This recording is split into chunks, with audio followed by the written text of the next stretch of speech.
The red player starts by placing a merchant in the colonist dock. When merchants get deployed, the player gets paid 5 coins for deploying a merchant. The yellow player decides that going second is not nice, so he places a colonist in the initiative row so that he can go first again, and he's also going to earn 1 coin. The red player wants to start getting some trade goods, so it's went ahead and placed a colonist there. The yellow player is going to go ahead and put a colonist on the merchant space so that he can start making some money next turn. The red player joins in and wants to grab a captain.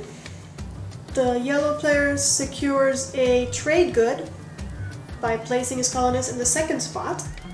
The red player wants to prepare for next turn, so he places another colonist on the specialist track and wants to get a soldier. The yellow player joins in and requests a missionary for next turn. The red player decides to acquire more trade goods, but the yellow player is onto him, so he places a colonist in the last track of that area. So the red player decides to use his last colonist to send him on a journey, and he places him on the discovery box. Okay, so all our colonists and specialists have been placed, so we can go to resolve. The yellow player is going to get a coin for the initiative track, going to deploy its merchant and get paid 5 coins while doing so. Now, when a merchant is deployed, and again, the only area available right now is the Caribbean, the merchant has no other effect on gameplay at this point. So we're going to go ahead and swap it out for a regular colonist. Now, the red player has 3 colonists on the Caribbean, so it is allowed to take the trade good and claim it for his own. Well done, red player. Okay, now for the trade goods. Red and yellow are going to decide in order what trade goods they want. And just for the sake of making this a little faster, they've already picked, and here are their choices. We're going to go ahead and skip this area because there are no colonists or specialists there. Same thing with this, no one can afford capital buildings anymore. And now we're going to go to the discovery box. Okay, what happens here is that you have a choice. In turn order with the red player going first right now, you can decide if you want to deploy your army that you've gathered here and send it to the map. If you don't want to do that, you can keep your army here and continue to build your army to be prepared to go out into the map and explore. Now, the red player has, right now, it would look like it's just 2, but because the captain is a specialist that actually in the discovery box counts as 2 colonists, he actually has 3 people to go ahead and explore the map.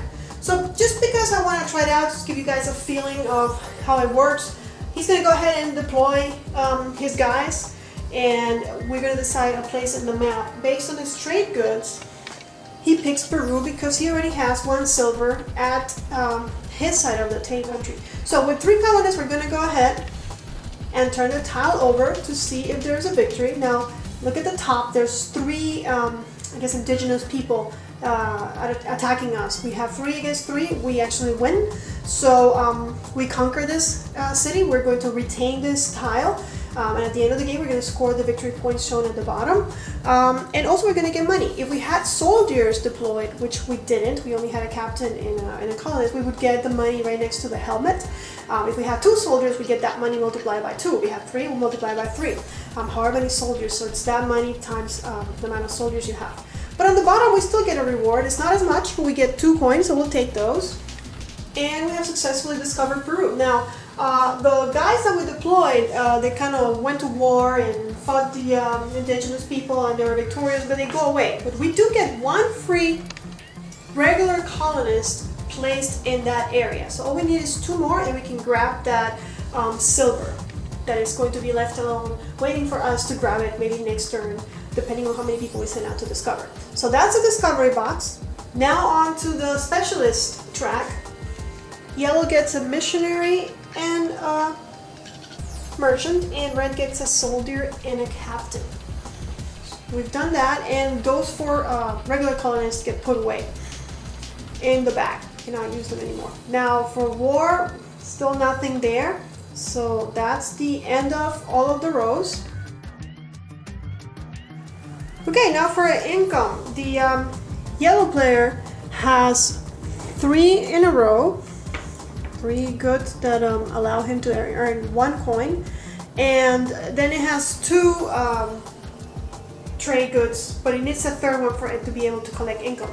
So it had 2 coins before. Now we're gonna pay him 1 coin for his 3 in a row, for a total amount of 3 coins for the yellow player. Now the red player has 3 trade goods, 3 different trade goods, so that earns him 1 coin. And the red player has been gathering some money. It right now has 9 coins. We're going to pay 1 more coin, which means we're going to swap all those silver $1 coins to a gold $10 coin. So the building effects get triggered, and we're going to go ahead and place a free captain for the red player and a free soldier for the yellow player, as indicated in their building effects. Nobody bought any buildings this turn, so we do not need to refresh those, but we do need 4 new trade goods, and these are the 4 that we get this turn. The ship's still at the merchant shipping area, so we don't need to worry about that. Let's go ahead and get our new colonists. The red player has a captain and a soldier that I already gathered from this turn on the specialist area. And to that, we're going to go ahead and add 5 regular colonists. Now for the yellow, they have a missionary and a merchant, and now we're going to go ahead and do the same thing, add the 5 regular colonists to its supply so I can use them this turn. So now we go ahead and change the turn order because the yellow player has a colonist in the initiative track. The yellow player is going to go first this turn. And finally, our ship sails to 1 more turn. Now it's important to establish that after this turn, see how there's a jump to H2. A lot of things are going to change, and the most important thing that's going to change or that's going to happen is that we're going to score the map according to the colonies that we have there. So that's important. You'll see that done at the end of next turn. And also the buildings are going to change. Instead of using the green H1 buildings, we're going to go ahead and turn to the yellow H2 buildings, which obviously have, for the most part, better effects. So on to the next turn.